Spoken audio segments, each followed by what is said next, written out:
എൻ്റെ പുതിയ പുസ്തകം വെളിച്ചമന്യോന്യം. അതേക്കുറിച്ച് കുറച്ച് കാര്യങ്ങൾ പറയാം എന്ന് വിചാരിക്കുന്നു. ഇത് മലയാള മനോരമയാണ്, മലയാള മനോരമ ബുക്സാണ് പുസ്തകം പ്രസിദ്ധീകരിച്ചിരിക്കുന്നത്. ഞാൻ എഴുതിയിട്ടുള്ള കുറച്ച് സാഹിത്യ ലേഖനങ്ങളുടെ ഒരു സമാഹാരമാണിത്. സാഹിത്യം വായിക്കുകയും സാഹിത്യത്തെ ഇഷ്ടപ്പെടുകയും ചെയ്യുന്ന ആളുകളായിരിക്കും ഇതിൻ്റെ വായനക്കാരെന്ന് ഞാൻ വിശ്വസിക്കുന്നു. പ്രധാനമായിട്ടും ഈ പുസ്തകങ്ങൾ വായിക്കുന്നവർ ആ പുസ്തക വായനയിൽ പുസ്തകത്തെക്കുറിച്ചുള്ള അവരുടെ വിചാരങ്ങൾ, ഒരു പുസ്തകം വായിച്ചിട്ട് ആ വായന കൊണ്ട് മനസ്സിൽ ഉണ്ടായ അനുഭവങ്ങൾ, ഇത്തരം കാര്യങ്ങളിൽ ആ രീതിയിലൊരു പുസ്തക വിചാരം, അതിൻ്റെ ആ പുസ്തകങ്ങളിലൂടെയുള്ളൊരു സഞ്ചാരമാണ് ഈ പുസ്തകത്തിൻ്റെ ഒരു ഉള്ളടക്കം എന്ന് വേണമെങ്കിൽ പറയാം. അത് തുടർച്ചയായിട്ട് വായിച്ചു പോകാവുന്ന രീതിയിൽ ഒരു നരേറ്റീവായിട്ടാണ്, കഥയൊക്കെ പറയുന്ന ഒരു രീതിയിലാണ് ഇത് എഴുതിയിട്ടുള്ളത്.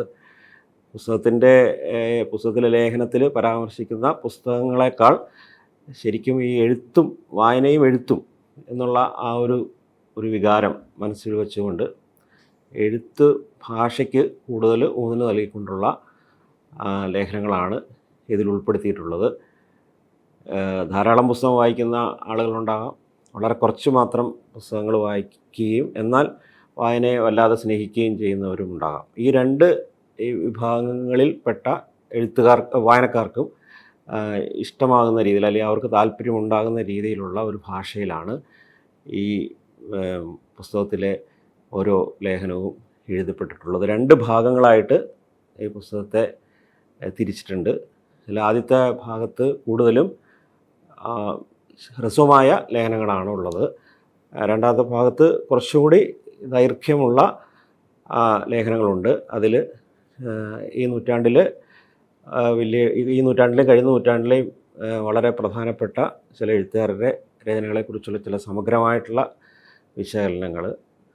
ഒരാൾ ഒരു വർഷം എത്ര പുസ്തകം വായിക്കും? ഇപ്പോൾ നമ്മൾ ഈ സമൂഹ മാധ്യമങ്ങളൊക്കെ വളരെ സജീവമായിട്ടുള്ള കാലത്ത് ഓരോ വായനക്കാരനും അയാൾ വായിച്ചിട്ടുള്ള പുസ്തകങ്ങളുടെ പട്ടികയും ചിത്രങ്ങളും ഒക്കെ സമൂഹ മാധ്യമങ്ങളിൽ ഷെയർ ചെയ്യുന്നത് നമുക്കെല്ലാവർക്കും അറിയാവുന്ന വളരെ പരിചിതമായിട്ടുള്ളൊരു കാര്യമാണ്. അപ്പോൾ ഒരു വർഷം എത്ര പുസ്തകം ഒരാൾക്ക് വായിക്കാം, അല്ലെങ്കിൽ എത്ര പുസ്തകം വായിച്ചാൽ ഒരാളൊരു നല്ല വായനക്കാരനായി തീരും എന്നൊക്കെ പലപ്പോഴും ആളുകൾ ഇങ്ങനെ സംസാരിക്കുകയും ചർച്ച ചെയ്യുന്നതൊക്കെ കേട്ടിട്ടുണ്ട്.